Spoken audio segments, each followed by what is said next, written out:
This happened a few months ago. I've been driving for Lyft for a few years now, and I usually stick to late night shifts. The roads are quieter and the tips are better, but there is a trade-off. Every once in a while, you get a story that sticks with you, and not in a good way. I'd always thought of myself as careful. I've dealt with my fair share of odd passengers, but nothing, and I mean nothing, even came close to being as strange as what I'm about to tell you.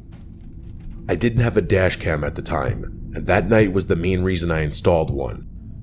It started off normal enough, just me and the odd sounds my car would occasionally make. I've got this beat-up 2005 Volvo, but it's reliable as hell. The streets were quite literally deserted, which, like I said earlier, I preferred. Sometime after 2 p.m., I got a request from a convenience store nearby. Seemed harmless at first, but for some reason, I got this weird feeling in my gut about it. You ever get that feeling like something's off, but you can't explain why? That's exactly what hit me as I drove up. Before I even saw the guy, I figured out why I was getting that gut feeling. The convenience store I was pulling up to was closed. All the lights were off, and there was not a single car in the lot. As I pulled closer, I saw him. I made sure to drive pretty slowly so I could get a good look at him. He was pacing outside the store, wearing this ratty hoodie that looked like it hadn't seen a washing machine in years. I'm not kidding about that. There was literally a hole in the sleeve. His movements were jerky, like he couldn't stand still, and he kept glancing over his shoulder like he thought someone was after him. If I had to guess, he was on something. I probably should have just canceled the ride and driven away. I even hovered my finger over the cancel button, but I didn't for whatever reason. I unlocked the doors, and he slid into the back seat without a word. I regretted my decision the moment I took my foot off the brake. Most people either scroll on their phones or stare out the window, but not him. He just sat there, staring at me through the rearview mirror, not blinking, not looking away, just staring directly at me. I tried not to stare back, but I couldn't help but catch his eye a couple of times. He looked kind of angry, which was also pretty unsettling. I tried to ignore him and turned on the radio to break the silence. I don't even remember which station I clicked on, but the moment the music started playing, he snapped at me to turn it off. His voice was deep and a little raspy, and I could tell he was a smoker right away. That kind of caught me off guard, and I jerked the steering wheel a little bit. I resisted the urge to look at him in the mirror and just did as he said, gripping the wheel a little tighter. I didn't say anything, and we drove in silence for a while. I thought maybe he'd just sit there quietly until we got to his stop. That's what I was hoping for, at least. But then he spoke. I remember the conversation like it was yesterday. He asked me if I ever picked up someone I shouldn't have. That question hit me like a brick. I let out this awkward laugh and said, "Well, I hope not." I was trying to keep it light, but he didn't react. He just leaned back and muttered something to himself that I couldn't hear. Then he started going on about how he used to be an Uber driver and he quit because some punks stole some stuff from his car. He was slurring his words a bit, so I couldn't make out everything he said, but I got the gist of the story for the most part. I looked in the mirror once or twice while he was telling me the story, and I realized he was smiling the whole time, which was incredibly unsettling. A normal person wouldn't smile talking about something like that. He concluded his story by saying, "It's funny how much trust you put in someone sitting right behind you." That comment was what did it for me. I started thinking about him as more of a threat than just a crazy drug addict. Unfortunately, there wasn't much I could do about it. I felt my pulse speed up. I kept my eyes on the road, but my mind was spinning. I glanced at the GPS, focusing on the destination like it was some kind of lifeline, but the guy did not know when to stop talking. He kept babbling about nonsense, some of it concerning and some of it just gibberish.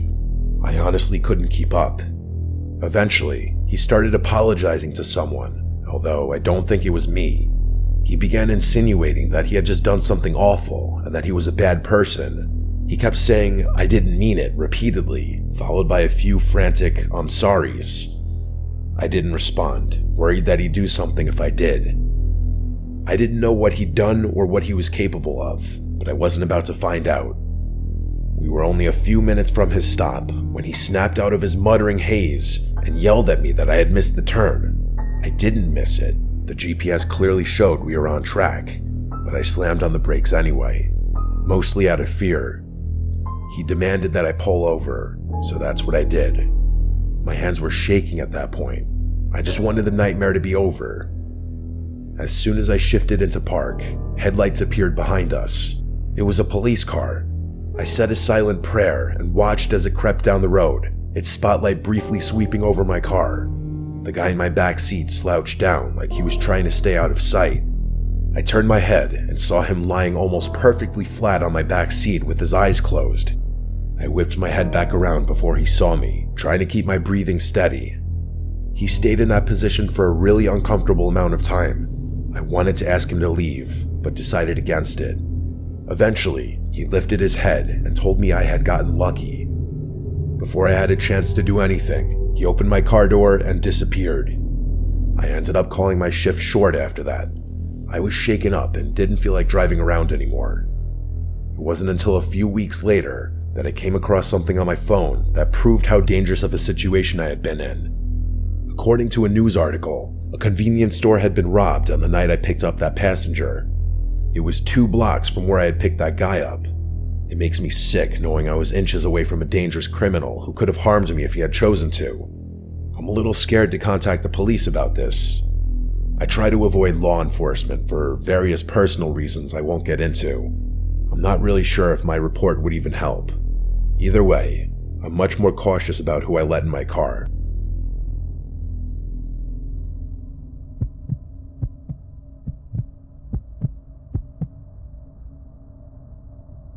I used to live in the city. The urban lifestyle is honestly what I always envisioned for myself. I'm not going to get into it, but after an extremely traumatic experience, I couldn't bear even the smallest noises. I began to hate noise in general. My psychiatrist told me I had developed a rare case of phonophobia, so that pins and needles feeling you get when your foot falls asleep. It's kind of like that, but in my chest, always there, like my body was bracing for something that wasn't coming. Every car horn or slamming door felt like a jolt straight to my nerves. I couldn't keep living like that.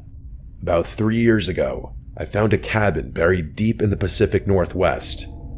I don't want to say exactly where it was for reasons you'll soon understand, but all I'll say is that it was somewhere in Oregon. It seemed perfect.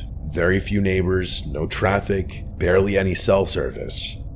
What really sold me on it, though, was the lack of noise. It was just me and the peace and quiet. For the first time in months, I thought I might actually feel safe. The cabin itself was small but cozy. To be fair, it was exactly what the listing had promised. You could tell it had been built to last, with thick wooden beams and a sturdy stone fireplace. It smelled like pine and old books when I first walked in. You know, that kind of earthy scent that's almost comforting. Think like one of those old cabin-style bed and breakfasts. For any of you who have gone skiing before, the nearest neighbor lived about a 10-minute walk down a narrow dirt path. I didn't meet her right away though. For the first few days, I just soaked in the silence. I'd wake up to the sound of birds instead of sirens, and at night, the only thing I heard was the wind brushing through the trees. It was like the whole world had pressed pause, and I could finally breathe again. I did all my work from my laptop, so there really was no need for me to connect with the outside world beyond that. About a week after I moved in, there was a knock at the door. The cabin obviously had no doorbell, so those knocks were something I'd have to get used to. I opened the door, expecting it to be my neighbor, and it was. It was a moderately old woman carrying a basket of preserves like she just stepped out of a Hallmark movie. She introduced herself as Michelle and told me she lived about 10 minutes down the trail, which didn't sound far at all until you factored in how dense the woods were. I mean, you could get turned around in there just looking for firewood. She was in her late 60s with oddly long gray hair and these piercing blue eyes that made you feel like she could see right through you. She wasn't rude exactly, more like blunt. She welcomed me to the woods and extended the basket toward me like she was expecting me to take it. I didn't really have much of a choice. She was practically shoving it in my face. I know it sounds hospitable, but her vibe seemed a little off, if that makes any sense. I grabbed it impulsively, But I admit, I had never been treated that way by a neighbor before. It wasn't anything crazy, but it wasn't something I was used to. I thanked her as I took the basket, and she looked at me like she was expecting me to say something else. I honestly didn't know what else to say, so I just smiled. She kept staring at me awkwardly, which confirmed my suspicion that this woman didn't interact with a lot of people. Eventually, she spoke. She said, and these were her exact words, which I'll never forget, "Always keep your lanterns full, your windows shut tight, and your wits sharper than your axe." It wasn't something a normal person would say to someone else. It was like she was reciting from a rule book. It honestly sounded more like a warning than advice. I nodded, smiled, and turned to go back inside. After shutting the door, I stood there in silence, waiting to hear her footsteps walk away. She didn't walk away for a good 45 seconds, which was probably the strangest part about the whole interaction. Despite the weird vibe, I did appreciate her kindness. She seemed reclusive, but not unfriendly, the kind of person who'd help you if you asked, but wouldn't go out of her way to pry. I told myself it was nice to know someone was close by, even if I didn't plan on needing her. I didn't even bother looking in the basket. I just set it down in the living room and forgot about it. There was a thunderstorm that night, which is extremely rare for Oregon, but it does happen. I lit a few candles and curled up on the couch with a book, trying to ignore the fact that the power was flickering every few minutes. Some of you might find that kind of isolation scary, but I actually loved it. For some reason, my brain wasn't freaked out by the natural sounds of the thunderstorm. It was actually that specific storm which gave me that realization. I listened intently to everything outside, and it was, dare I say, soothing. But of course, that peaceful feeling didn't last. A few hours after the storm started, there was a knock at the door that nearly made me jump out of my skin. I say knock, but it was really more of a banging. It was loud and definitely not natural, like whoever it was didn't care that it was pouring outside. My heart started pounding, and I began to feel that god-awful tingly sensation in my chest. After hesitating for a few seconds, I grabbed a flashlight and got up to check who it was. I looked through the little glass window pane next to the door. It was Michelle, soaked to the bone and clutching a flashlight. I opened the door, and she spoke before I even had a chance to greet her. She blurted out that she saw someone near my woodpile and that I should know about it. I was beyond confused, but her words were incredibly concerning, and that took precedence. I stepped out onto the porch, shining my flashlight into the rain, but I couldn't see anything but trees. I asked her if she was sure, and she nodded. Her eyes kept darting to the woods like she was expecting someone to emerge from it any second. The whole thing was pretty freaky. I kept looking around, but there wasn't much I could make out between the darkness and the chaos of the storm. Before I could say anything else, she told me to be careful and began walking away without waiting for a response. I watched her head back down the path toward her cabin, clearly unfazed by the pouring rain. I stood there until the glow of the flashlight disappeared out of sight, and then I went back inside. The literal second I shut the door, I realized her story was riddled with holes. How could she have seen someone near my woodpile if her house was 10 minutes away? She must have been on my property to begin with. Why the hell would she be snooping around my cabin during a thunderstorm? Was she lying? It didn't sit right with me, but marching over to her house in the middle of a thunderstorm was the last thing I was going to do. Still, I had to do something. I locked up the cabin as securely as I could and sat in my room, listening. The storm started to die down after a while, but I still felt pretty uneasy. A few more hours passed without incident, so I decided that it was probably safe to go to sleep. I can't remember exactly what time it was, but sometime after midnight, I woke up to the sound of a branch snapping just outside my bedroom window. I'm a really light sleeper, so I was 100% positive it was a branch snapping and not something else. I froze in place for a few tense seconds, listening. Eventually, I crept to the window, half hoping I wouldn't see anything. At first, I didn't, but then I spotted her. Michelle. She was standing at the edge of the woods, her body angled away from my house. I could tell it was her because her hair was so long and disheveled. I strained to make out more, but being as there was only moonlight to help me see, it was no use. I saw her beginning to turn around, so I ducked beneath the window before she could catch me looking at her. I stayed crouched there for what felt like forever. When I finally mustered the courage to peek again, she was gone. I genuinely didn't know what to do. I hadn't exactly pegged her as dangerous, just weird. But at that point, I was having second thoughts. It didn't make sense. Why would she try and warn me earlier if she was the one poking around? I didn't sleep for hours. I was pretty dead set on just staying up until sunrise. A few hours passed, and I was starting to get tired. As I finally began letting my guard down, there was a knock at the door. It wasn't like the banging from earlier. It was actually kind of quiet. Still, I wasn't going to get up under any circumstances. The pins and needles started up again as I quietly made my way over to the door. I took an inconspicuous glance through the pane and froze in horror. It wasn't Michelle. It was a burly-looking bald guy with a thick beard. I had to fight every bone in my body not to yell out in fear. The situation instantly went from a 6 to a 10. As quietly as I could, I retreated to my bathroom, locked the door, and called the police.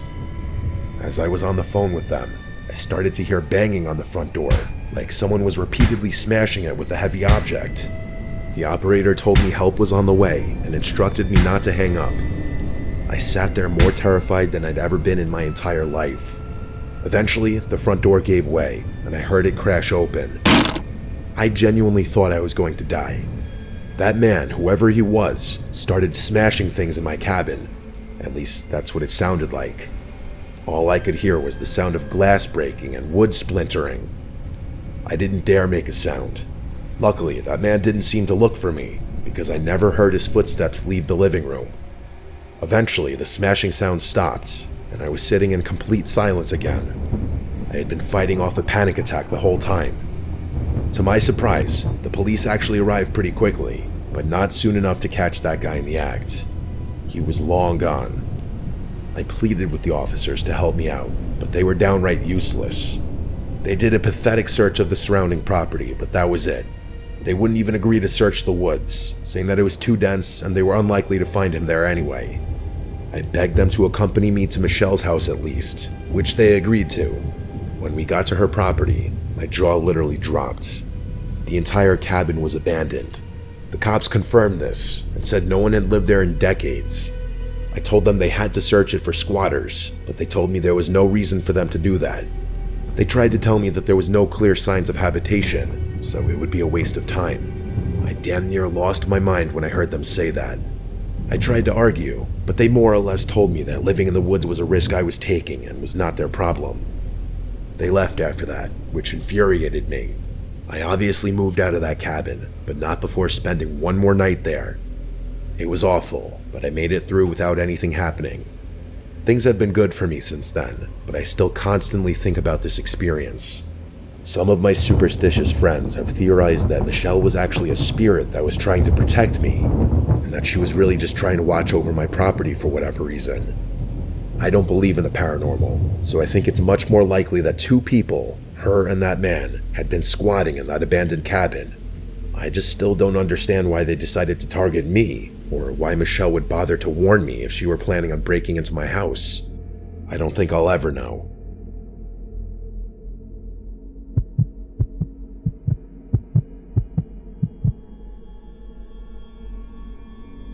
My name is Luke. My girlfriend Catherine and I met 3 years ago as freshmen in college. We go to Stanford, which has been my dream school since I was like 8. Neither of us are from California. Pretty far from it, actually. We're both from Ohio. Her from Cincinnati, and me just outside Columbus. I think that's a big reason we were so attracted to each other. I think people from similar areas are naturally drawn to each other for whatever reason. Stanford's not a huge school, but most of the student body is originally from California, so us being from the Midwest definitely differentiates us. One of the traditions we've created is how we split Christmas between our families. Catherine's popular amongst my relatives, so her presence is always appreciated and welcomed, damn near expected at this point. Since her house is just a 2-hour drive from mine, we decided early on to spend Christmas Eve with my family, who celebrates Christmas Eve night, and then drive through the night to her house for Christmas Day. Until I met her, I didn't realize that most families celebrate Christmas the day of, not the night before. Oddly enough, my favorite part of the holiday isn't Christmas Eve or Christmas Day though. It's that late night drive. It's become its own little tradition, something we both look forward to every year. The first time we did it still remains one of my favorite memories with her. Because of where I live, the quickest route from my house to hers doesn't take us on a major highway. Most of the route is quiet back roads, just fields, trees, and the occasional distant farmhouse. It's always really late at night when we do it, so in combination with the secluded route, we rarely encounter any other cars. It feels like the world is asleep, and we have it all to ourselves. Don't laugh, but we always blast Juice WRLD during the drive. His music has been a shared obsession since we met. I know his music is a little cringy, but something about singing the lyrics together is really special. It's like we're in sync. This past Christmas Eve started like any other. After a wholesome night with my entire extended family, we packed up my car around midnight and hit the road. The snow was falling lightly, and the roads were deserted as expected. With the music and heat cranked up, everything felt perfect. That all changed in an instant though.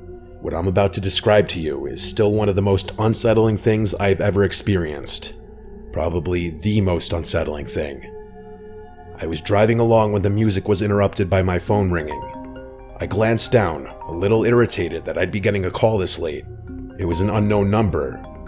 I ignored it without thinking. Probably a scam call. Those things are constant these days. Catherine made a joke about how committed those call center guys must be making calls on Christmas. I laughed in agreement, and that was that. But then, a few minutes later, my phone rang a second time. I again looked down and saw that it was another unknown number, probably the same one as before. I sighed, irritated, but let it go to voicemail. Catherine glanced at me and raised her eyebrow, but didn't say anything. I tilted my phone towards her to show her that it was an unknown number, and she said, "That's so weird," with a confused look. I didn't respond. Instead, just shrugged my shoulders. The music eventually resumed, and I tried to take my mind off the phone calls.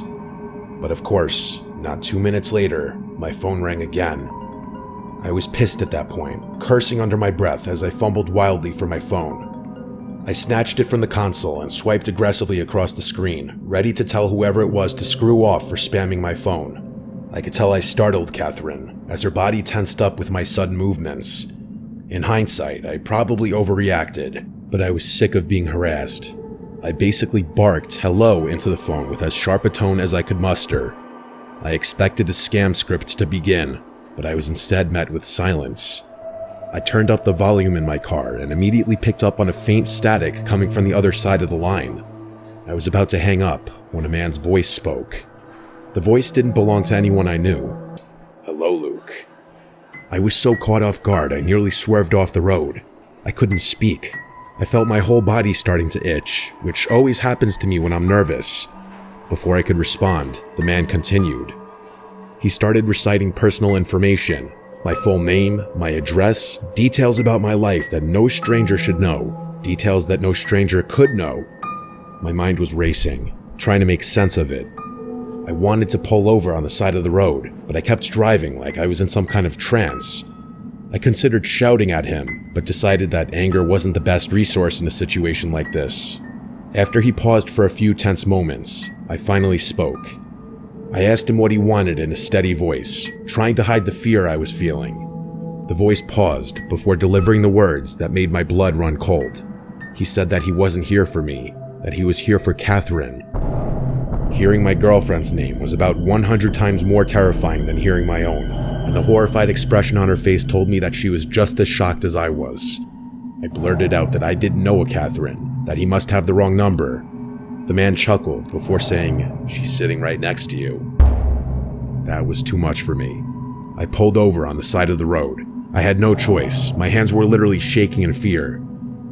I was about to say something when Catherine reached into my lap in one fluid movement and hung up the phone. Just like that, I literally screamed in her face, demanding to know why she hung up on a stranger that was making personal threats towards us. She didn't answer, just looked at me with wide, fearful eyes. I desperately tried to call the number back, once, twice, 3 times, but it never went through. Catherine told me to keep driving, which I ultimately did, but not before questioning her. She told me she was scared and that I couldn't blame her for hanging up, which I guess was fair. I drove off in silence, but I still couldn't understand why she'd hang up the phone. I don't know whether I was more furious or afraid. Part of me was expecting that number to call back, but after about 10 minutes, I felt like it was increasingly unlikely. At one point, I looked over at Catherine and saw tears in her eyes.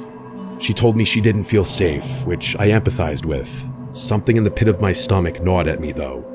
Catherine and I had been through enough in our relationship to know that trust didn't always come easily. There had been little things, white lies, half-truths, moments where I caught her being less than honest. I knew I was being paranoid, though. How could she possibly have done anything to do with this? The rest of the drive was silent. I didn't play the music again, and neither of us spoke. My mind was still spinning with a million unanswered questions. Who the hell was that guy? How did he know so much about me? Only my family knew where we were driving that night, and they'd never pull a stunt like this. I was 100% sure of it. I couldn't think of another explanation, though. Even when we finally pulled into Catherine's driveway, I didn't feel much better. It's been almost a month since this happened, and I have yet to get my answers. Neither of our family members were responsible. We asked all of them. Catherine swears she's just as clueless as I am, which leads me to believe the person on the other end of the phone call had sinister intentions. You might think I'm overreacting to a harmless prank, but I'm telling you, other than our family members, there are no people on Earth who knew Catherine and I would be driving that night. I've been really tense ever since. I can't help but brace myself every time my phone rings. I know he's going to call me again eventually. It's just a matter of time.